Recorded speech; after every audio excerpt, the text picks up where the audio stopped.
Imagine waking up and finding a strange app on your phone. One you never downloaded.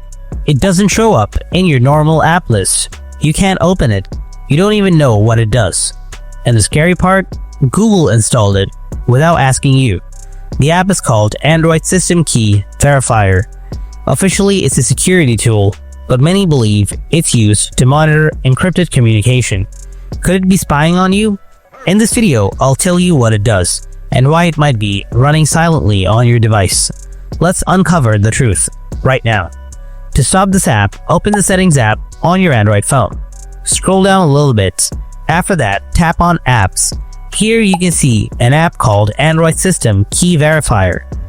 Tap on it. Now tap Uninstall from the bottom left. Then tap OK to confirm. And there you have it. If you found this video helpful, then drop a like and don't forget to hit that subscribe button. And if you have any kind of questions, to ask me in the comment section below.